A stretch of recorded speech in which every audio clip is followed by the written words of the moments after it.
Johnny Dollar. Now, why don't you get married? Huh? To me?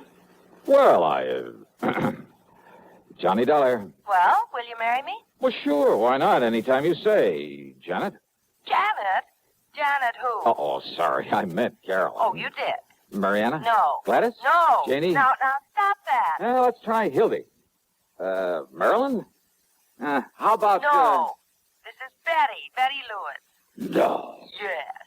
And you listen, What? You knew it all the time, didn't you? Yes, dear. Just leading me on again, like you have been for all these umpteen years. But you listen to me, Johnny Dollar. Yes, dear. If it weren't for that crazy business of yours, jumping around all over the country, getting slugged and shot at, enough to drive a loving wife to drink. Yes, dear. Why, Johnny, I'd trick you into a date with a preacher. What was that? Yes, dear? Yes, dear. Yes, dear. It sounds like we're already tired old married folks. Well, you wouldn't like that. Of course I wouldn't. Oh? That is, I mean, well, you know what I mean, you rascal. Oh, sure I do. You drive you to drink every time I have to be away or tangle with a killer. And if you'd just stop being so darned insistent about my popping the question, why, well, who knows? Maybe I'd, well... Yes? If I did stop trying so hard to land you, you'd what, Johnny? I decline to answer on the grounds it might tend to incriminate Oh, me. honey, you're such a big, heartless dope. Sure I am. And I'm such a shameless hussy for admitting the way I feel. But if you ever do decide to become a normal human being, get into some safe, sane, honest business that only Johnny... Yes, sweet? I'm afraid it's about business that I really called you. I mean insurance business. Oh, my entire ego just flew out the window. Well, what is it, hon? I've got to see you right away. Betty, I'll be out there at 13325 East Maple No, Drive before... no, honey, I'm not at home.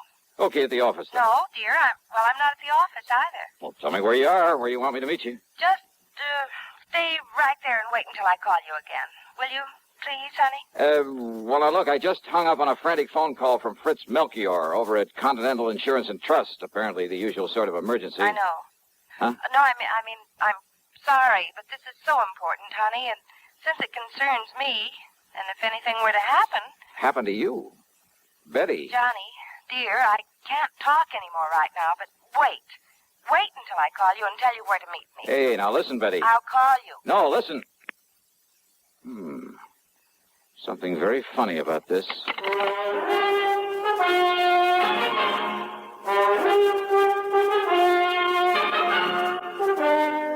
CBS Radio brings you Bob Bailey in the exciting adventures of the man with the action-packed expense account, America's fabulous freelance insurance investigator. Yours truly, Johnny Dollar.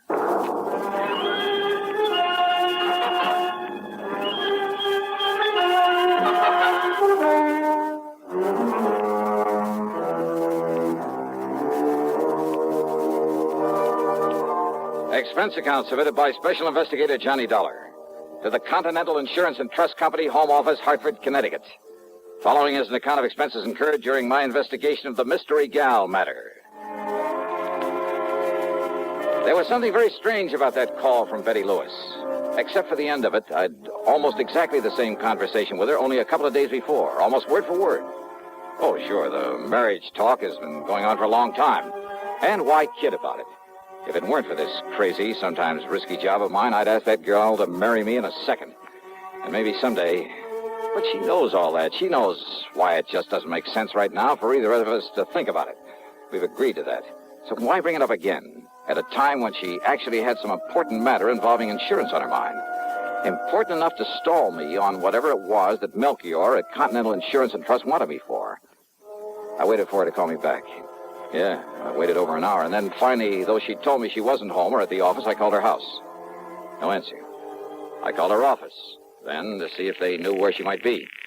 Much to my surprise, the switchboard operator told me she was right there, had been there all day. Betty Lewis? Yeah, hi, hon. Listen, I thought you were going to call me back. Johnny, hi, dear. Well? Fancy hearing from you at this? What was that about calling you back? And I thought you weren't in the office. Oh, whatever made you think a thing like that, Johnny? Are you kidding? Are you?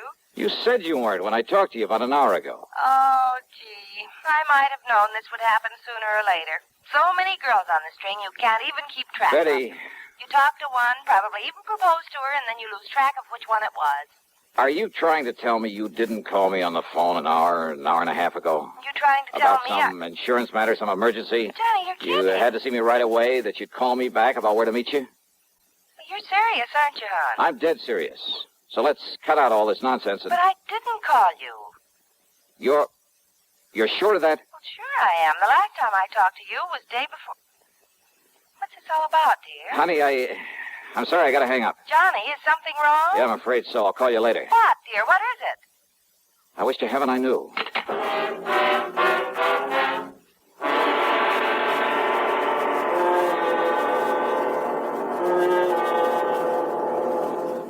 Pepsi-Cola refreshes without filling. Why? Because it's truly light. Charlie, you're forgetting something. Wait, Kay, there's more. Yes, ice-cold Pepsi is the delicious refreshment that goes great at a picnic or a party. But, Charlie... And Pepsi goes fast. People like it, so keep plenty handy. There. Oh, you did fine, except for one thing. Well, I mentioned lightness and how Pepsi refreshes and how fast it goes. You left out Pepsi sociability. You know the Be Sociable song. But, Kay, I can't sing. I can. Listen. Be sociable, look smart, keep up to date with Pepsi. Drink light, refreshing Pepsi.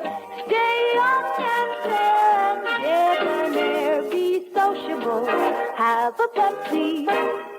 Well, at least I can say this. Pick up an extra carton of Pepsi today. Please do. And now, Act Two of yours truly, Johnny Dollar and the Mystery Gal Matter. Expense account item 1, $1.15 for a taxi to Fred Melchior's office at Continental Insurance and Trust. I didn't bother phoning ahead to tell him why I was so late in responding to his call for help. I found him literally pacing the floor. Oh, Johnny, thank goodness. Yeah, hiya, Fritz. Only I didn't expect you in here so soon. Sit down. Is everything all right? So soon, did you say? What? And here I was, all set to apologize for not having got here when I was supposed to, nearly 2 hours ago. Well, as long as you called me back and asked if you might go right on over. I called you back? Why, yes, of course. And I agreed with you it was best not to waste time coming here for the facts on the case. No, wait a minute, Fritz. So I told you all about it. Though I still think it shouldn't have been gone into on the telephone. Tell me about what? But since time was so important, and since you're going out there right away might... Johnny, what did you say? I didn't, but I will. Now listen to me, Fritz. There's something very screwy going on around here. Oh? What do you mean? You called me on the phone about an hour and a half, maybe 2 hours ago. Yes, you that's asked right. me if I'd come on over here and see you. Yes. Now, you said you were still in bed, but that as soon as you could get shaved and dressed and a cup of coffee, you'd come on over here. Okay, so far so good. And then? Well, naturally, I waited for you. Yeah? But then after half or three-quarters of an hour when you didn't show up, oh, and believe me, this matter is so urgent, so pressing, so important. What matter? No, wait, let's not go into that just yet. So what happened when I didn't appear? I decided I'd better call you again, but I didn't have a chance. Why not? Why not? Well, you know why not. Because you called me back. I did, huh? Well, yes. And as I reminded you a moment ago, you suggested that instead of wasting time coming here to the office... Only, Fritz. Yes? I didn't call you back. Now, why do you say a thing like that? Of course you... Didn't? No. But Johnny... But it's pretty obvious somebody did. Oh, but I'm Yeah, sure. Somebody who tried to make you think it was me, who must have succeeded pretty well. Oh, but that's Johnny, I hope you're not joking. I am not. Because I'm certain, absolutely certain. I mean, well, how could I mistake your voice after all these years? It looks like you did, though, doesn't it? Well, then, who was it that called me and told me it was you and asked me for all the details on this case that I want you to handle for us? Brother, I wish I knew. And then when I told him where to go and whom to see, he agreed to get on it right away. Ah. And I, thinking it was you, oh, no. Oh, good heavens. Now what? Well, this all means that you haven't been out there to see him. Our client, I mean, out on East Maple Drive. Who, Fritz? Oh, good heavens, Johnny.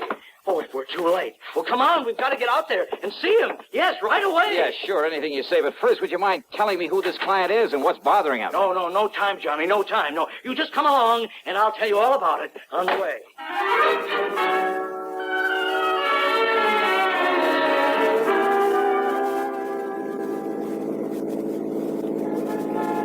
I hope you don't mind my driving so fast, Johnny, but time, time is of the essence. Time for what, Fritz? Now, why don't you just start from the beginning? Yes, I will.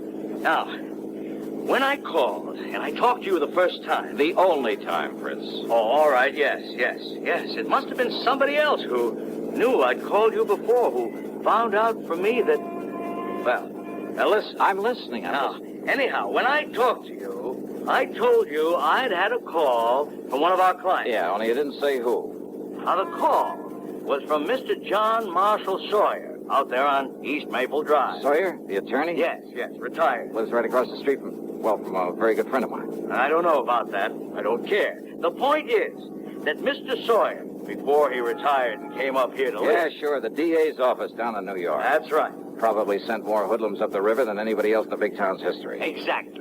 Including Andy Rinaldi. Andy the actor. That's right. Confidence man and suspected killer. Yeah, I had a hand in that case myself. I know. Andy the actor was a character right out of the old pulp magazine. Yes. And he was so clever at disguise, it's no wonder the police took so long to catch up with him. Yes. Now, hey, Johnny, one time he did such a perfect imitation of some big financier, looks, voice, everything, that one of the big banks handed him nearly $250,000 in cash and... Wait a minute. You thought that I had called you back? Yes, Johnny, yes. And Andy Rinaldi got out of prison only a few days ago. So that's who it was. So Mr. Sawyer thinks he may come here and try to get even with him. Andy disappeared, contrary to all the parole regulations and so on. But being such an actor, such a master of disguise, well, I suppose he figures he can make it just as difficult for the authorities to track him down as he did some years ago. And he's probably right. Oh, a con like that ought to be kept in the clink forever. Oh, of course, he's been reported here and there. Half a dozen innocent people have been picked up all over. Why, as far west as Los Angeles. Ah, he's too smart to travel far. The longer the trail, usually, the easier it is to pick up. The point is, Mr. Sawyer was awakened last night by somebody prowling around outside his home, apparently just casing it. Well, it could have been a common burglar. He thinks it must have been Andy the actor. Did he notify the police? No, he wants you on the job. You know Andy, and you're on to some of his tricks. Well, maybe some of them. What's more, Andy may have reason to feel the same way about you as he does about Mr. Sawyer. That phone call to you, pretending to be me, somehow he must have found out you'd call me. But how, Johnny? But that girl who called me... Girl? Who? A perfect imitation of Betty Lewis. I'm afraid I don't understand. Hey, Fritz, you better step on it. You say a girl called Yeah, you? to stall me off. It had to be. To maybe keep you away just long enough for him to get out here. Come on, faster, Fritz. Anything you say, but listen, Johnny. The point is that if Andy comes around again The point tonight... is that he may have decided not to wait until tonight. What? Come on, let me take the wheel, Fritz. We gotta make time. We made time, all right. But all along the way, I kept reminding myself that if those phony calls had been meant to delay me, they couldn't have hoped to keep me away for long. In other words, Andy the actor was ready to take care of Mr. Sawyer right now. I hoped and prayed we wouldn't be too late. Sawyer was an old man, hardly a match for a killer. All right, now, here we are. And now look, Johnny, the front door of his house is wide open. Now, that isn't right. Come on, Fritz, don't waste time talking about it. Oh, no, we're too late. Fritz, flat against the wall. Stay flat against the wall. No. Look. What? The body fallen there in the doorway. Yeah.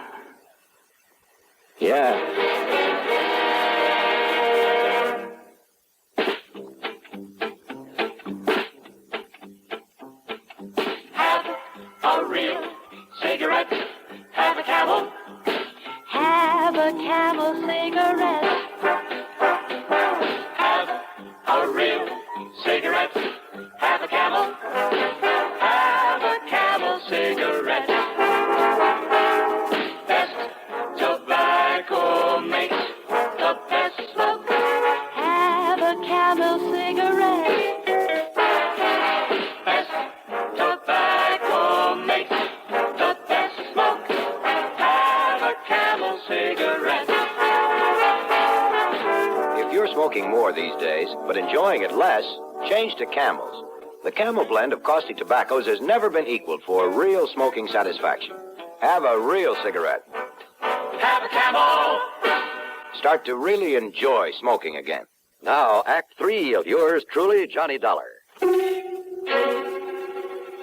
It was not the body of Mr. Sawyer lying there in the doorway of his home. But then it was Sawyer who slowly stepped out onto the porch where Fritz and I were still flat against the wall. He stood there quietly for a brief moment, then handed the still smoking .38 to me. Here, Johnny. Yeah. Thanks, Mr. Sawyer. Only one shot? The first one you heard was from his gun. I'm sorry about this, about killing a man, but I'm afraid he gave me no choice. It's Andy the actor, all right, Johnny. Yeah. Look, here, these false sideburns, the mustache. Is he still alive, Fritz? Yes, he's still alive. Thank you. Then you better call an ambulance and the police. Yes, sure. Well, Mr. Sawyer? Hey, and you know something? You may have saved my life, too.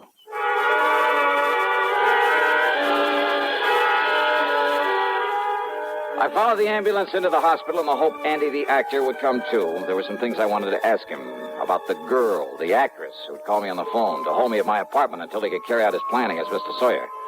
But Rinaldi stayed unconscious, so I took a cab back to my place. That's item 3, $1.50. As I walked up to the door, a man from the phone company came around the side of the building. Hey, excuse me, aren't you Mr. Johnny Dollar?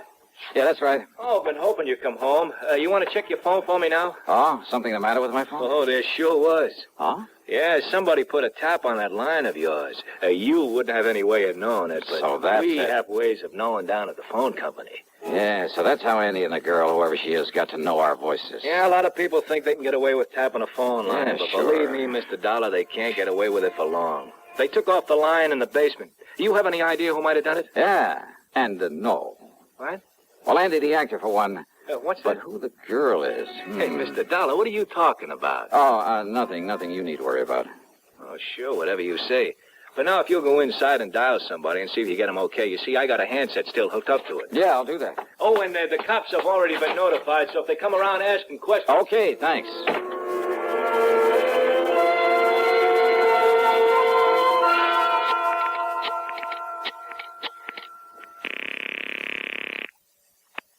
Hello? Okay, fella, you can get off this line. It's all right now. Yeah, sure. What? Is that you, Johnny? Yeah, Betty. Oh, thank goodness. Now listen, tell me one thing. No, you listen, Johnny. Can you come out here to my house right away? Betty, listen to me. Night before last, we went to the movies. I know, but Johnny... We got there in the middle of the picture. I know. What part of the picture? What? If it was you with me, you know what part of the picture. Well, it was right when Jimmy Stewart walked up to the front of the courtroom to the judge. Okay, you're you, all right. Oh, Johnny, I haven't the least idea what this is all about, but can you come out here and see me right away? I've got a surprise for you, and honest, honey, it's a really important one. Betty. I mean, she's a really important one. She? Yes, dear. Well, you don't mean to say that you... I'm on my way.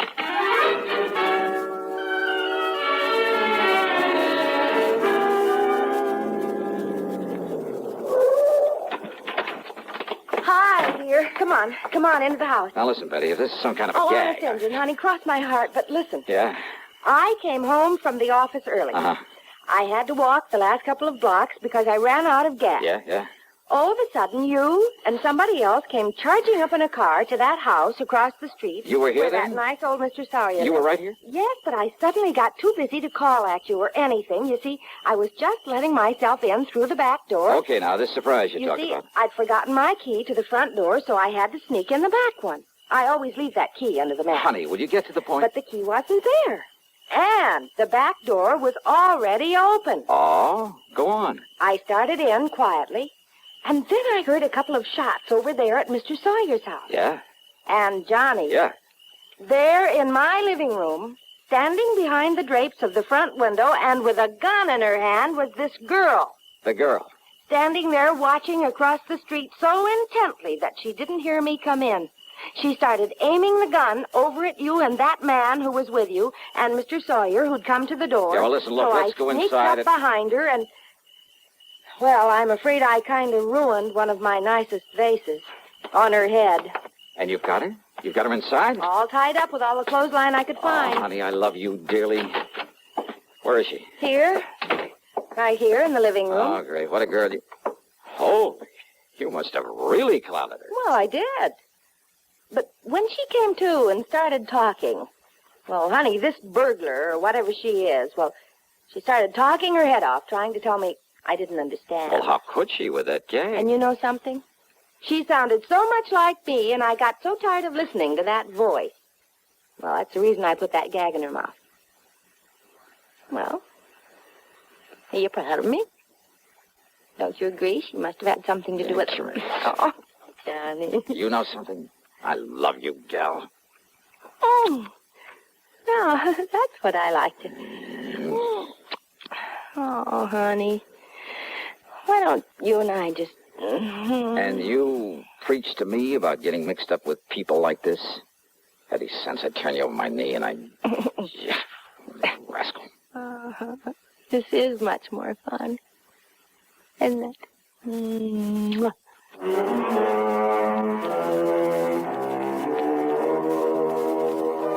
What a gal. And maybe someday... Yeah. Expense account total including... That's funny. Something or someone seems to have somehow diverted my attention for the moment from anything as trivial as an expense account. Trivial? Yours truly, Johnny Dollar.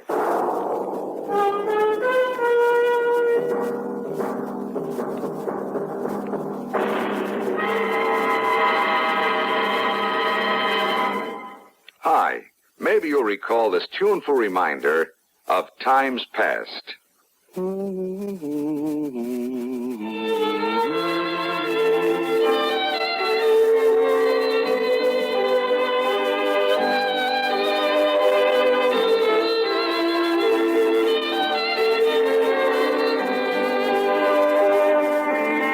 This is Dennis James with something else worth remembering. It's this.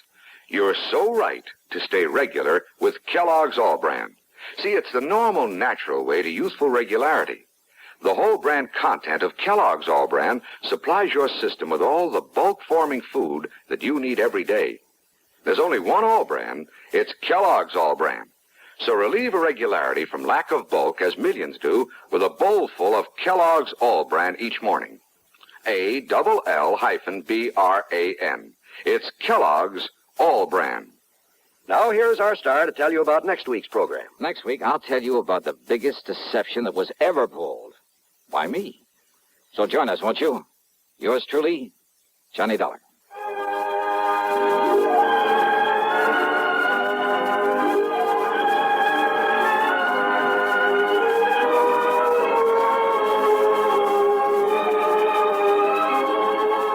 Yours truly, Johnny Dollar, starring Bob Bailey, originates in Hollywood and is written, produced, and directed by Jack Johnstone. Heard in our cast were Virginia Gregg, Jerry Hausner, Harley Bear, and Peter Leeds. Be sure to join us next week, same time and station, for another exciting story of yours truly, Johnny Dollar.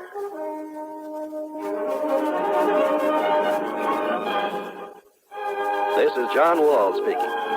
Suspense is next on the CBS Radio Network. You know, Dooley, I've been reading up on hypnosis. Come here and let me try it on you. I'm an officer of the law and don't approve of making a man divulge his secrets. However, I'll stand by in case there's criminology involved. I just want to clear up some of his problems, Officer Suds. But I haven't got any problems. I'm the soul of contentment. Maybe that's your trouble. You're too contented. Lie down, Dooley. You're going to sleep.